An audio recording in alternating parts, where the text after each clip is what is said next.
Alright, so this is going to be the respiratory system. So we've kind of covered this once before, but I'm recording this so that you guys still have it. So the respiratory system we talked about can be organized either structurally or functionally.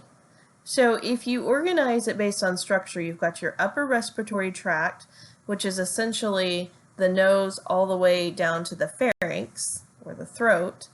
And then from the larynx down is all part of the lower respiratory tract. So it's basically has more to do with where in the system it's located. Alternatively, we can break it down functionally into the conducting zone versus the respiratory zone. If you do it that way, then the conducting zone has to do with all of the structures that have a role in the physical movement of air from the outside down into the lower airways. And then the respiratory zone are just these three little structures: the respiratory bronchiole, the alveolar duct, and the alveoli. And those are more involved with the actual physical exchange of the gases. So conducting zone is the movement of the air versus the respiratory zone, which is the exchange of the gases. Okay, so our respiratory system, the structures are lined by a mucosal lining or a mucous membrane. Again, all of our systems that are open to the external environment tend to be lined by mucous membranes. The mucus serves a couple of different purposes. For one, it kind of traps particles that may come in through the air that we're breathing, and that way it's not getting all the way into our system, but we kind of trap it and take care of it before it penetrates in. And then in there we've got a couple of key things. We've got lysozyme. Lysozyme is kind of like our own natural antibiotic. Defensins, which are more antimicrobial proteins, and then we've got antibodies in there. So we can trap particles or bad guys and kind of take care of them in the mucous membrane so that they don't penetrate into the deeper layers and get into our blood vessels. So you'll notice in this picture we've got a goblet cell. Goblet cells are just the cells that produce something called mucin, and anytime mucin interacts with water it becomes mucus. Okay, the epithelial lining of the respiratory tract, I said when I talked about this in class, I don't need you to know all of the details in this slide in terms of the actual transitioning from pseudostratified ciliated columnar on down. Basically, the key takeaway point is that the lining, your epithelial lining of your respiratory tract, is going to get smaller and smaller as you move from the nasal cavity down to the alveoli. So that makes sense because in the alveoli, that's where you're going to have your actual gas exchange. So you don't need your gases to have to travel across multiple layers of long ciliated columnar cells, but rather this kind of simple squamous epithelium, just a very thin layer of cells, so that facilitates easy diffusion of oxygen and CO2. Okay, so looking at the upper respiratory tract, we've got the nose, the nasal cavity, and the pharynx. So there's just some key things that are here. You've got your nostrils. Obviously, that's where the air would come in. This is your nasal cavity. On the inferior portion of the nasal cavity, you've got your hard palate, which is a bony structure. But as that extends posteriorly, it becomes the soft palate, which is this connective tissue structure. Goes into the pharynx. The pharynx, we've got the nasopharynx, which is right behind the nasal cavity, the oropharynx, which is behind the oral cavity, and then as you continue to go down, it becomes the laryngopharynx. Okay, so the nose, again, is the main conducting passageway for the inhaled air. You've got your two nasal bones. Those are the ones that form the bridge of the nose. The nostrils are open. That's where the air actually physically comes in. The nasal cavity space extends to what we call the choanine, which is this kind of these openings back here. And then your hard palate here, and then your soft palate there. You've got a nasal septum that kind of divides the nasal cavity into a left and right half. Different regions of the nasal cavity. You've got the nasal vestibule, which is just kind of right inside where the nostrils are. You've got hairs in there called vibrissae. Those are there to kind of trap particles so that they don't make their way more into the nasal cavity. The olfactory region is up here at the superior portion of it. You've got your olfactory epithelia there, which are special cells that respond to smell stimuli, and then they would transmit that to the higher centers in the brain for processing. Then you've got your respiratory region, which is the majority of the nasal cavity. This is lined by mucous membranes. You've got an extensive vascular network, meaning you've got a lot of blood vessels going on in there.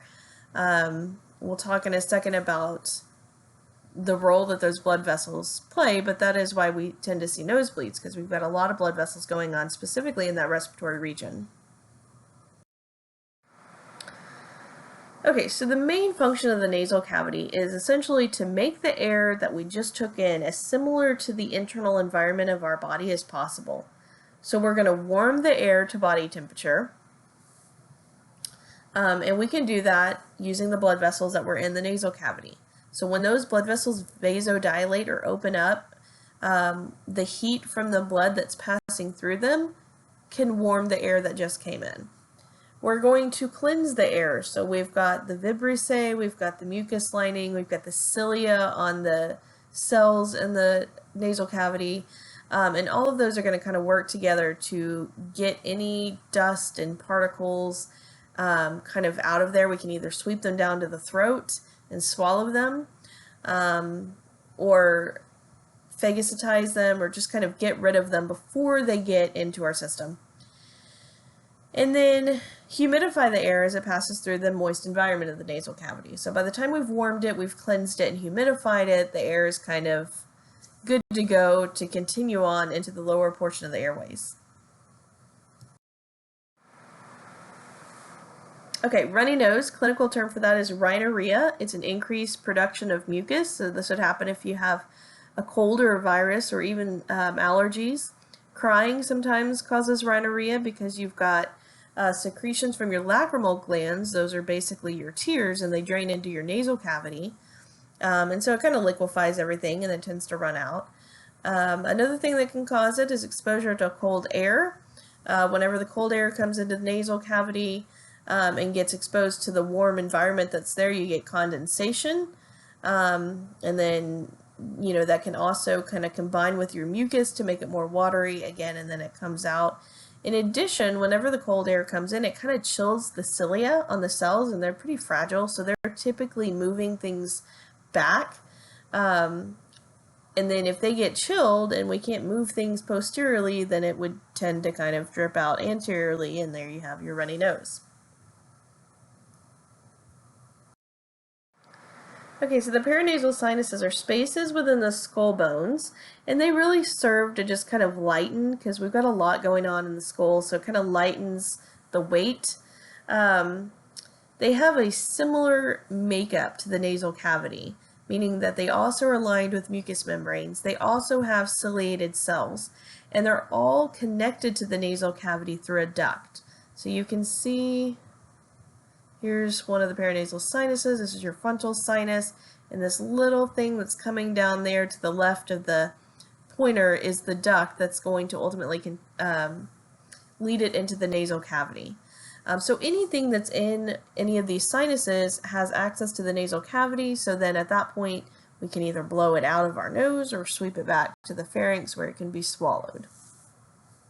Keep in mind that anytime we swallow stuff, it's pretty much going to get degraded when it gets down into the stomach because of the low pH. So when we say swallow, sometimes that sounds bad, like, oh my gosh, now it's got into my system. But when we're talking about mucus or some of these dust particles or anything, when it gets to that super low pH, very acidic stomach environment, it's basically going to disintegrate, not going to be a problem to us at that point.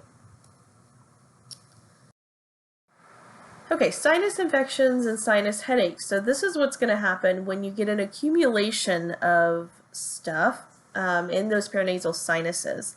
Your mucous membranes will become inflamed. This can be just a normal immune response or a response to an allergen. And then if you think about those ducts that connect the paranasal sinuses to the nasal cavity, they're very small tubes. And if inflammation happens there, you're going to kind of close off that tube.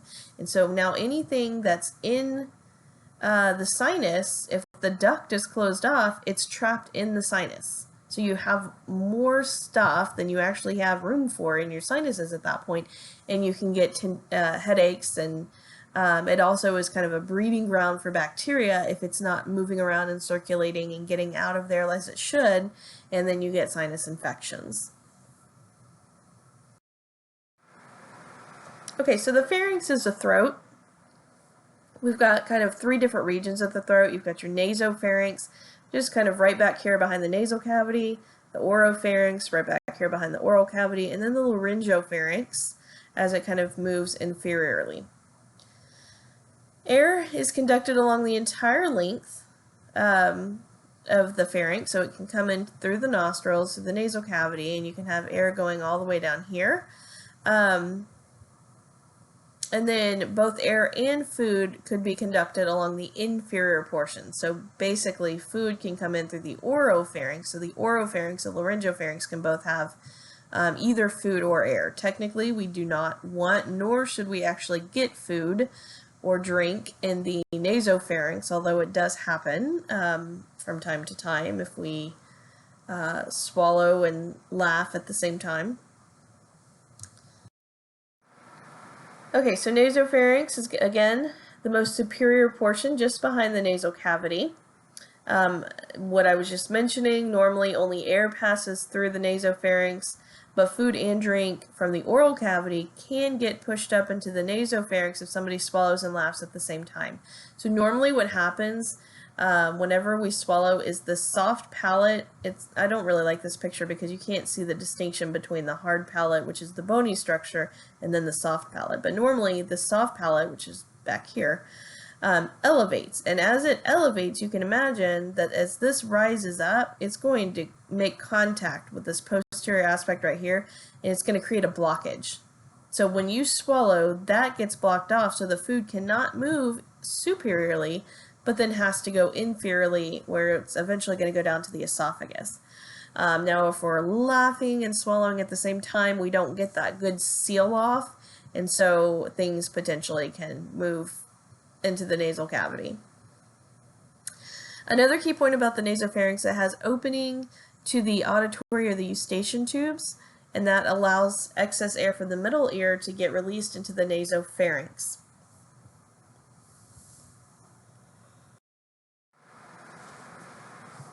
Okay, the oropharynx is the middle region of the pharynx. It's just behind the oral cavity, so it's kind of this area right in here.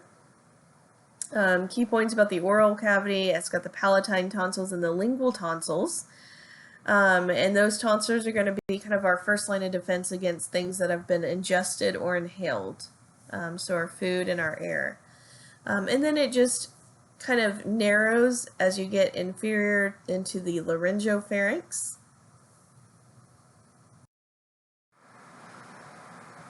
Okay, moving on to the lower respiratory tract, you've got your larynx, trachea, bronchi, and bronchioles. We'll talk about those. You also have respiratory bronchioles, alveolar ducts, and alveoli. So these are all still part of the lower respiratory tract. I kind of separated it out in case you wanted to see how it works if we're doing it functionally. So conducting pathways, all of these are still part of conducting pathway.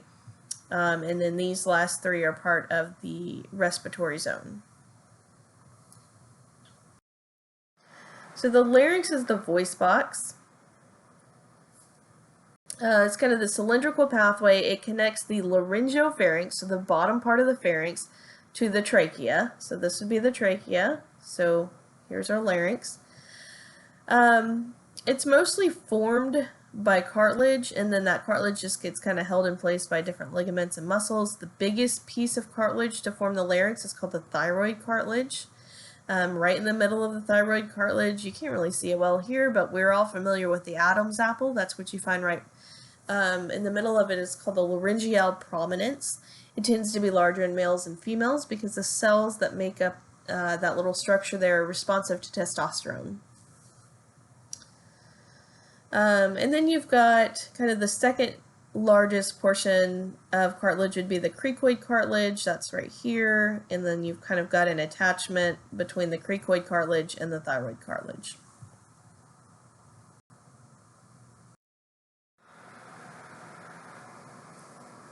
Okay, the trachea is known as our windpipe. So here's our trachea right here. Tubular organ, kind of rigid, slightly flexible. It extends inferiorly through the neck from the larynx to the main bronchi. So essentially the trachea ends kind of right behind the sternum, and it bifurcates, or it splits into a right main bronchus and a left main bronchus. So these are also called right primary bronchus and a left primary bronchus. So primary and main are kind of used interchangeably. So you'll see the little blue structures going down the length of the trachea. Those are called tracheal cartilage. They are C-shaped rings of cartilage, so it goes just around the front and the side. You've got kind of a muscular structure along the back, so the cartilage doesn't go along the posterior aspect of the trachea. But those are important because it kind of helps to keep the trachea open so that air can continually flow through there. Okay, so looking again, here was our larynx, here was our trachea, and then again behind the sternum it kind of split into the right and left main or primary bronchi. And basically at that point, the bronchi are going to start to do kind of what our blood vessels do. They're going to distribute out through the entirety of the lungs, and as they branch out, they're going to get smaller and smaller. So the primary bronchi will branch into secondary bronchi, which go into the different lobes. So if you remember from lab, we saw that the right lung has 3 lobes, the left lung has 2, which means that you'll have 3 secondary or lobar bronchi in the right lung, and you're going to have 2 of those in the left lung. And then they're going to branch off further into either segmental or tertiary bronchi. So we're getting smaller and smaller. At that point, we're going into the bronchopulmonary segments, which we'll talk about in a minute. I think we covered that in lab as well. But that's where the tertiary or the segmental bronchi are going. And then those will eventually branch out into what we call terminal bronchioles. Terminal bronchioles are the very last part of the conducting zone or conducting pathway. After the terminal bronchioles, they feed into the respiratory bronchioles, which are the first segments of the respiratory zone. So this is just to show you again the branching, your trachea, right main or primary, secondary or lobar, tertiary or segmental, and these would be probably terminal bronchioles in the red. Okay, so some clinical views. Bronchitis is an inflammation of the bronchi. It can be caused by an infection, either viral or bacterial. It can also happen if you inhale irritating chemicals. So we've got kind of 2 categories for bronchitis. Acute bronchitis develops rapidly, usually due to some kind of infection or cold. You're going to have coughing, sneezing. It's going to hurt when you inhale or take a deep breath in, and it's usually accompanied by fever. Usually these kind of go away on their own after the 10 to 14 days. That should sound familiar from the immune system because that's how long it's going to take to kind of curb our infection and then allow our bronchi to kind of heal themselves. Chronic bronchitis, on the other hand, is from long-term exposure to irritants. So this is going to be where you've got the production of excess mucus and coughing that lasts for 3 months or longer, 3 continuous months or longer. This is dangerous because it can cause permanent changes to the bronchi, where you get these really thick, kind of hardened bronchial walls. And as those walls thicken, it's going to narrow the lumen or the open space of those vessels for air to come in. Then if you add the excess mucus on top of that, you've significantly lowered the amount of space that you have to move air in and out. So here's your normal bronchial tube. You can see a nice open lumen. If you get inflammation and all of that, submucosal layer starts to become inflamed, you can see that you've significantly narrowed the airway. And then if you put mucus inside of that, then you've lost even more space. Okay, so asthma is a chronic condition, and this is characterized by episodes of bronchoconstriction that leads to wheezing, coughing, shortness of breath, and again, the excess mucus. So usually these are due to some kind of allergen or irritant that kind of causes your body to sort of overreact and bronchoconstrict. You can also have exercise-induced asthma where, things like running and aerobic exercise will lead to that bronchoconstriction. So when I say bronchoconstriction, I'm talking about the tightening of the muscles around the bronchioles, and you can kind of see that. So if this is your normal airway, these are your bronchioles, these pink rings are smooth muscle rings. So if you remember on the trachea, we had the C-shaped tracheal cartilage. Well, around the bronchi, it kind of fades out of the cartilage and fades into the muscles. So you have significantly more smooth muscles going around the bronchioles in that lower airway than you did the trachea. So anyways, this is nice, relaxed muscles. This would be completely normal. You've got nice, relaxed muscles. You've got a very thin membrane on the inside, so very open airway. Here we have still fairly relaxed muscles, but you've got an inflamed airway, so we've narrowed the lumen or the open space. Then, if you imagine these muscles constricting, that's what you see here. Constricted muscles, inflamed airways, extra mucus, so we have significantly reduced the amount of space for the air to travel. And a lot of times we get air trapped in the alveoli, so it made its way in and we're having a hard time getting it out. So there's two treatments for asthma. There's bronchodilators and corticosteroids. They work very differently. So the bronchodilator is specifically going to target these smooth muscle rings. It's going to cause these to relax and open up, and that's going to open your airway. So you would use a bronchodilator in like an acute asthma attack when you need instant relief. Corticosteroids treat the inflammation, so those are going to act over a longer period of time. So if you're in the middle of a bad asthma attack, a corticosteroid isn't going to do you a lot of good. You're going to need that bronchodilator. But you're going to want to treat yourself on a daily basis with the corticosteroid so that you can kind of prevent the inflammation associated with the asthma.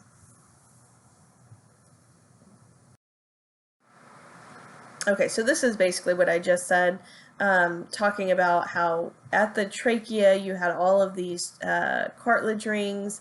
As you move further and further down into the airways, you can see those cartilage rings start to kind of disintegrate and they go away, and then you end up with more smooth muscle rings. And the smooth muscle gives us a way to regulate the opening of our airways. So we constrict the smooth muscle and we kind of close off the airway. This would be what would happen during our parasympathetic response when our bodies are not requiring, additional levels of oxygen. Sympathetic response kicks in and we're going to relax that smooth muscle and open the airways wide open so that we can get more air in, more oxygen in, so that we can fuel all of the metabolic demands that our body has.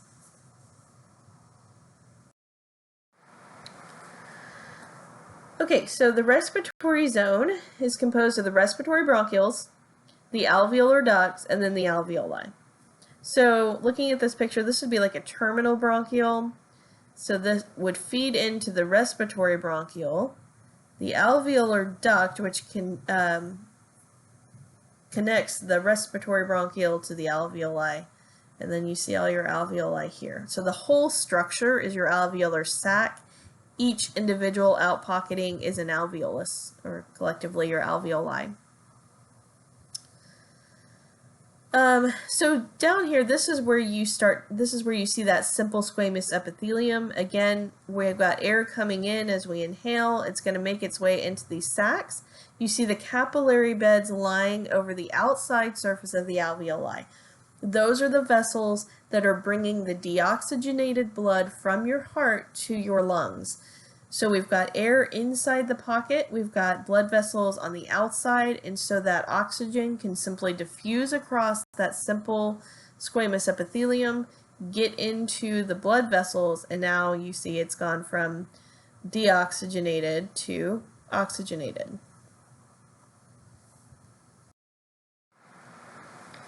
Okay, on to the lungs. The lungs are paired organs in the thoracic cavity. They're kind of inside the rib cage, so that serves as a protective barrier for them. The lungs have a very wide base, kind of inferior portion, and then an apex where it kind of points up at the top. Each lung has an indented region on the medial surface called a hilum. We'll see hilums, in a couple of other organs as well. And typically the hilum is kind of this concave area, usually on the more medial surface.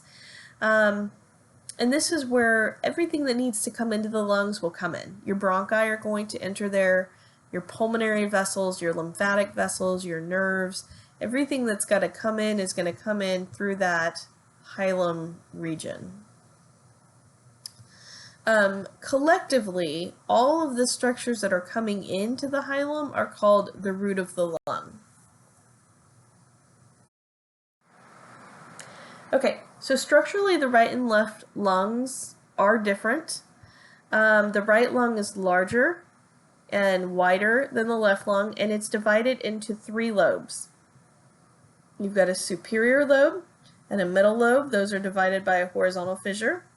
And then you've got an inferior lobe that's divided by an oblique fissure. The left lung is smaller. It only has 2 lobes, superior and inferior. It only has 1 fissure, which is the oblique fissure. It does have a couple of unique structures that the right lung doesn't have. It's got the cardiac notch, which is this indentation here. This just allows space for the heart because the heart sits a little bit to the left of the midline of the body. It kind of encroaches upon the space of the left lung. So this little indentation or cardiac notch just kind of allows space for that to happen.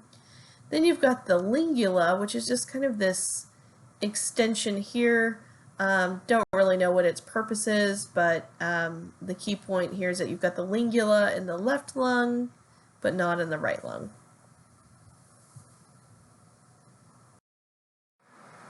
Okay, bronchopulmonary segments. So your lungs are divided into these little segments, and you can see they've kind of represented the segments by different colors here.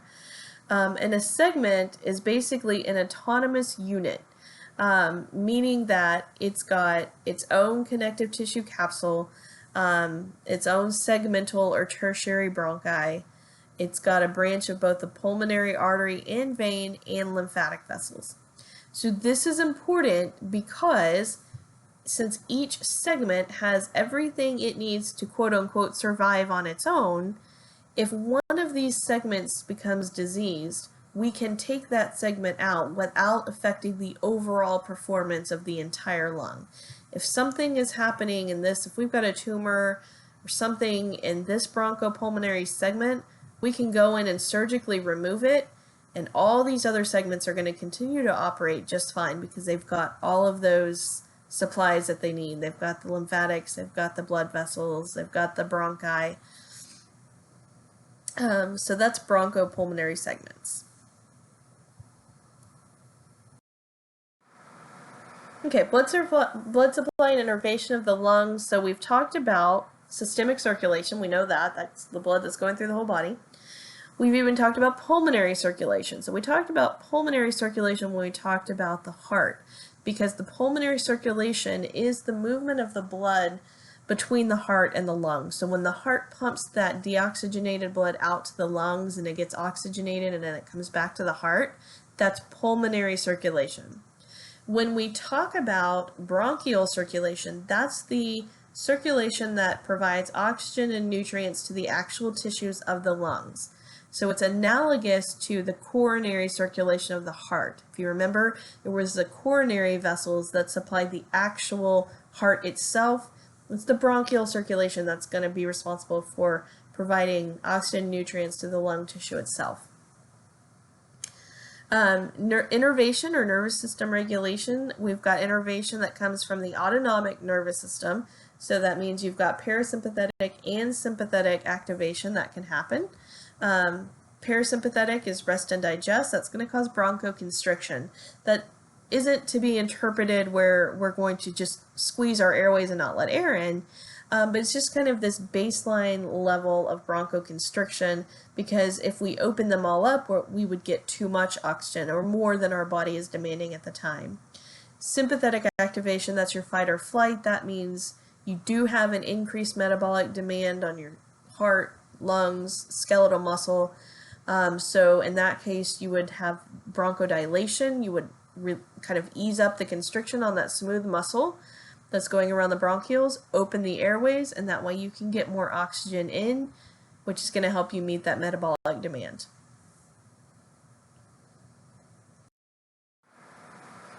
Okay, so all of our organs have a serous membrane. For the lungs, it's referred to as the pleural membrane. We've always got the parietal membrane and the visceral membrane. So the parietal pleura is going to line the thoracic wall.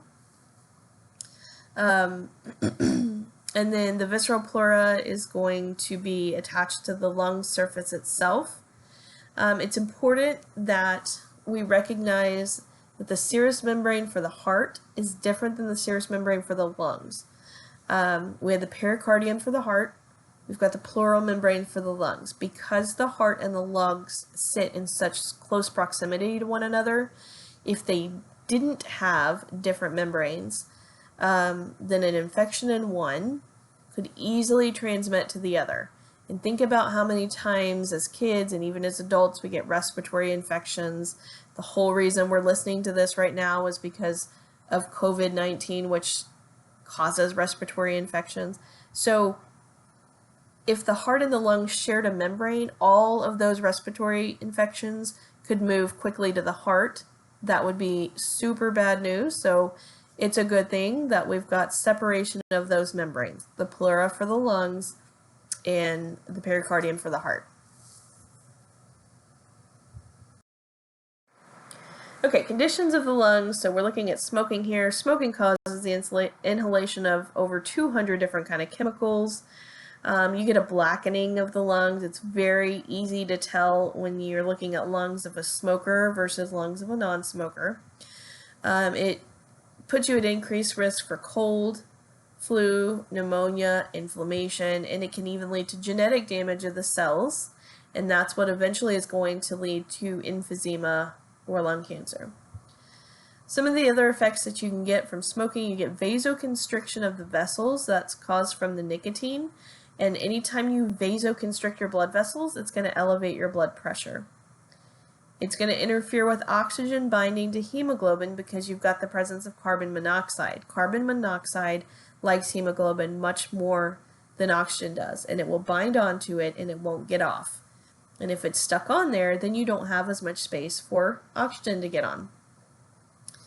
And then also it would cause low birth weight for babies born to mothers who smoke during the pregnancy, and that's because of the vasoconstriction that's going to happen. If it happens in the placental vessels, which it does, and it will, then you get a reduced blood delivery going from the mother to the fetus. The fetus isn't getting as much nutrients and oxygen, and then it translates to a low birth weight baby.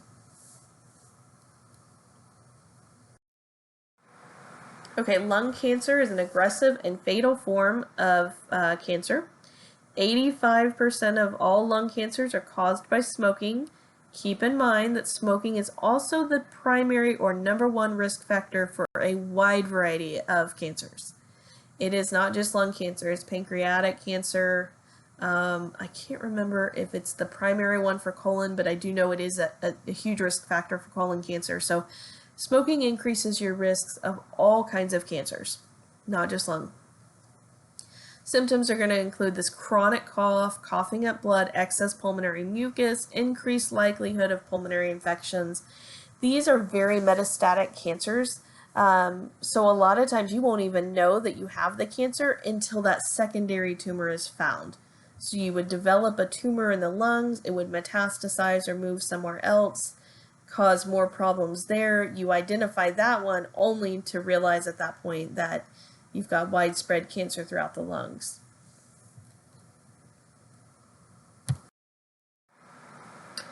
Okay, let's look at respiration. So respiration is a general term for the exchange of the respiratory gases. We've got it broken down into 4 stages: pulmonary ventilation, alveolar gas exchange, gas transport, and systemic gas exchange. So let me, okay, so I'm just going to kind of go through it on this larger one. So pulmonary ventilation is the physical movement of air into and out of the lungs. So step 1, we've got to physically bring that air into the lungs. So it's pulmonary ventilation. Now you've got air inside the alveoli. The second step is alveolar gas exchange. We've got to take the oxygen from that air and get it into the blood. So we're exchanging gas, pulmonary or alveolar gas exchange. Now you've got to take that newly oxygenated blood and deliver it to your cells. So we're going to transport it. So that's gas transport as we move it throughout the body. And then when we get to the cells that need it, we've got to deliver the oxygen to it. So systemic or tissue gas exchange, where we're delivering this oxygen to these cells. We're also going to pick up their waste products, primarily carbon dioxide. So systemic or tissue gas exchange, we've delivered the oxygen and we've picked up the CO2. Now we're going to do gas transport again, because we've got to take the CO2 blood back towards the heart, and it's going to send it to the lungs. And then in the lungs, we've got to do alveolar or pulmonary gas exchange again. So we're going to take the CO2 and put it into the air sacs of the lungs, and another round of pulmonary ventilation will move that CO2 out of the body. Okay, so pulmonary ventilation, again, the movement of the air into and out of the lungs consists of 2 phases: inspiration or inhalation, which is the movement of the air into the lungs, and expiration or exhalation is the movement of air out of the lungs. Breathing can either be quiet or forced. Quiet breathing is rhythmic. It's what we're basically doing at rest. Forced breathing is what we do when we're exercising. Okay, so there's a bunch of different muscles involved in breathing. All I really want you to know is that the diaphragm is going to be the most important muscle for breathing. So if you don't get that from the gigantic letters on the slide, then you've missed something. Okay, this is just to show you the changes in volume that happen in the thoracic cavity associated with breathing. So we're going to talk about kind of the connection between volume and pressure, and its pressure gradients that are going to lead to the movement of air into and out of the lungs. So it's important to start with the volume changes. So you get vertical changes. The diaphragm is a dome-shaped structure. As you inhale, it moves inferiorly, or it moves down and it flattens. As you exhale, it moves upwards. And so you get an expansion of kind of vertical dimensions when you inhale because of the diaphragm moving. And then you also get lateral changes. The rib cage moves out kind of laterally upon inspiration, and then anterior and posterior changes. This is your sternum, so we're looking at like a side view. Okay, so your vertebral column, here's your rib. And so that's even going to expand front to back, or anterior posterior, with breathing. So overall, you've got this kind of 3-dimensional volume expansion of the thoracic cavity whenever you inhale. Okay, Boyle's gas law. I don't need you to memorize any of this. I would like you to know the name and basically what it says, and basically that is that anytime you have an increase in volume, you get a decrease in pressure, and vice versa. A decrease in volume translates to an increase in pressure.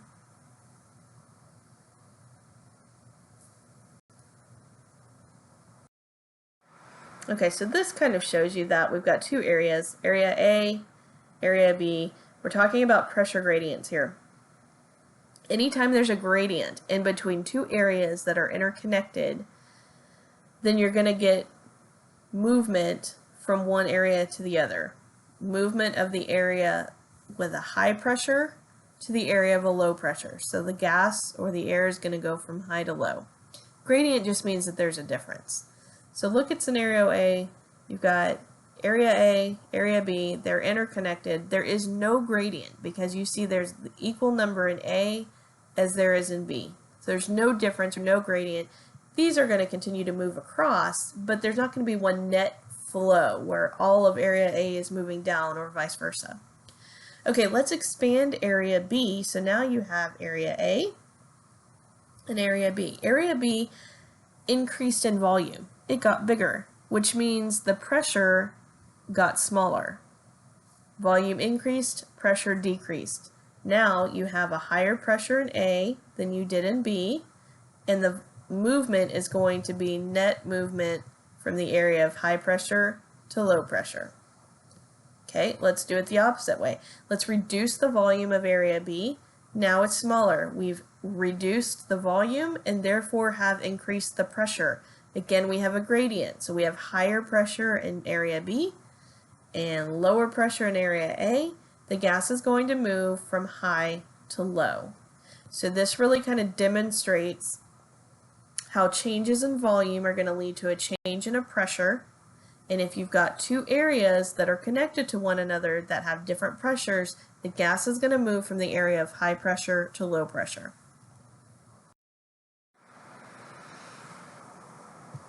Okay, volumes and pressures associated with breathing. So the atmospheric pressure is going to be 760 millimeters of mercury. So for our context, we're going to work with that.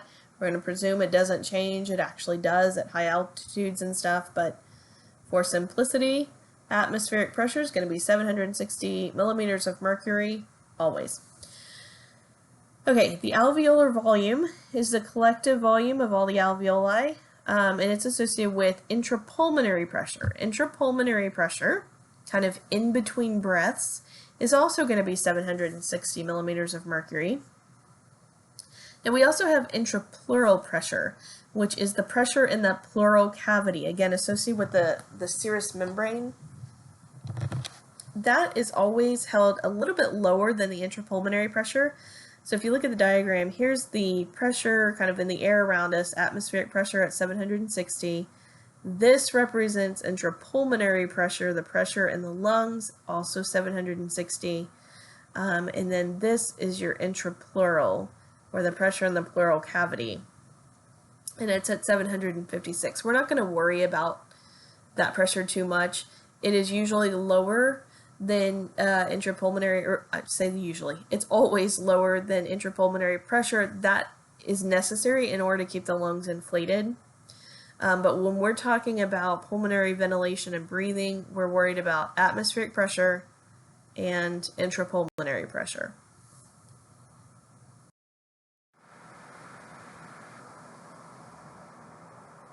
Okay, so this one kind of shows you some of the changes that are happening during inspiration.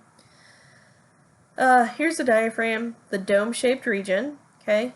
If you go from 1 to 2, look at the difference in the diaphragm. It's dome here, it's flattened here. What's happened is that muscle has contracted and it has increased the volume of the thoracic cavity, or increased the volume of the lungs.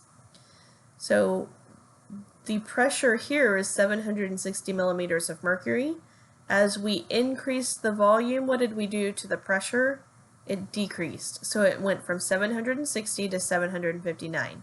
Now you have a gradient between the intrapulmonary pressure and the atmospheric pressure.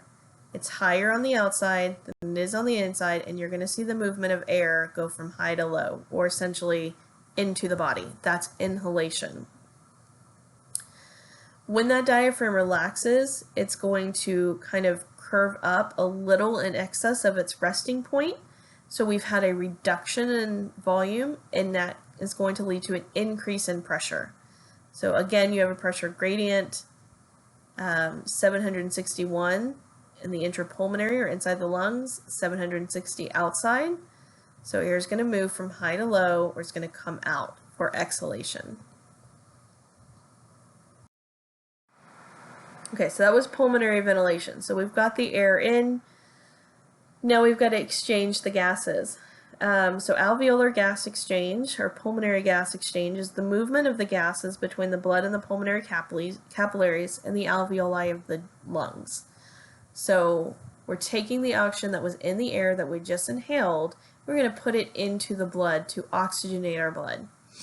Systemic gas exchange is, once we've already done that, we move that oxygenated blood to the cells and the tissue of the body, and now we're going to deliver that oxygen to the cells that need it. So it's the movement of the respiratory gases between the blood and the systemic capillaries, not the pulmonary ones, and then the cells of the body. Okay, movement of the gases between the different compartments is governed by something that we call partial pressure. So you'll see PO2, which stands for the partial pressure of oxygen. I like to think of it in terms of concentration. It's basically the same thing, but we've got to kind of look at it in terms of partial pressure because we're dealing with gases. But again, I like to think of it in terms of concentration. I would advise you to kind of do the same thing. It just kind of removes one of those elements of, things we haven't yet. So this looks complicated. It's not.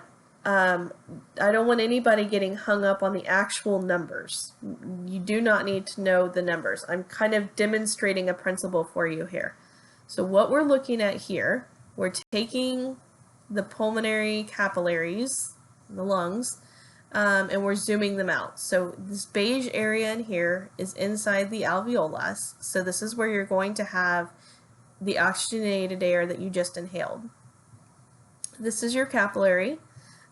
This is the blood that's coming from your heart that was deoxygenated, but as we move it over the alveolus, we're going to oxygenate it. Okay, so look at the concentration of the oxygen that's in the air you inhaled. It has 104 millimeters of mercury, that's the partial pressure actually, of oxygen, and 40 of CO2. So it's much higher in oxygen than it is in carbon dioxide. But the blood that's coming from the heart is going to be very low in oxygen and high in CO2 because our heart just pumped the deoxygenated blood. So we've got, let's just look at oxygen. It's high over here, it's low over here, so it's going to move from high to low. It's going to move into the blood. So we've just oxygenated our blood. And the movement was governed by the difference in concentration, essentially, on the two different sides of the alveolus. Look at the carbon dioxide. You have 45 here, it's 40 here. It's going to move from high to low. It's going to go from the blood to the alveolus. This is critical because then we can exhale that CO2 out of our body. So again, just showing what governs the movement of the gases from the lungs to the blood vessels and vice versa. Okay, so we just oxygenated the blood. It's going to come back to the heart. The heart's going to contract. It's going to send it down to the cells of the body, and we're going to zoom in over here and look at that. So this is your systemic capillary bringing oxygenated blood in. These are the cells of your body. Notice we're at 95 for oxygen. We were at 104 when we left the lungs, presumably because we've delivered some of that oxygen already. So we come over here. These cells have been working their tails off, and they don't have a lot of oxygen left, but they do have a lot of carbon dioxide. So looking just at the oxygen, we've got 95 coming in the blood vessel. We've got 40 in the cells. It's higher here. It's going to go from high to low. We've just delivered oxygen from our blood to our cells. CO2, on the other hand, is at 45 in the cells. It's at 40 in the blood. High to low, you're going to see the CO2 come out. So we've delivered oxygen. We've picked up CO2. We're going to transport that back to the heart. The heart's going to pump it back out to the lungs, and you're going to get right back here.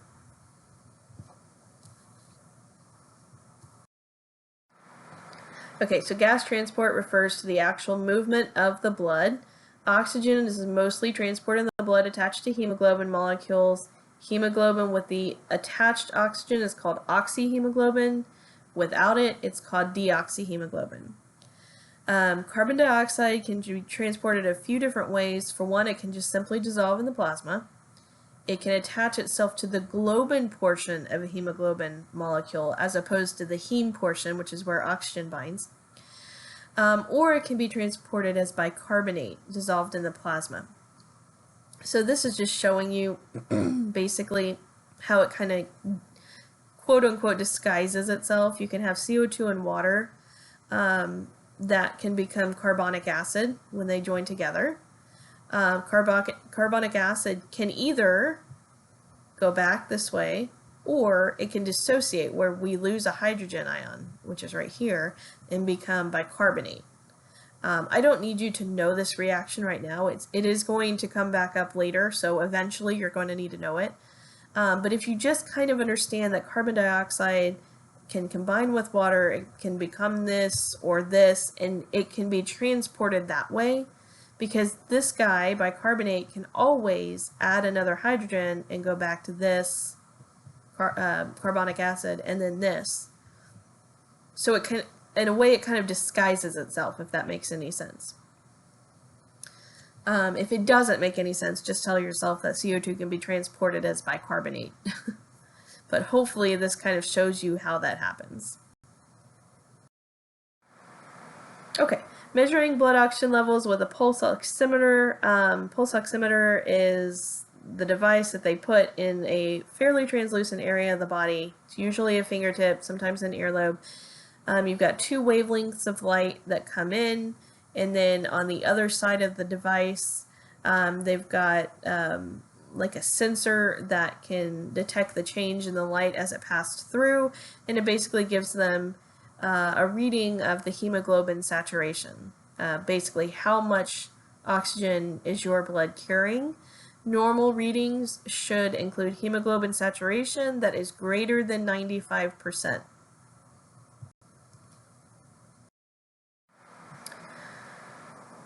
Hyperventilation is what happens when we're breathing at a rate or a depth that is above what the body is demanding.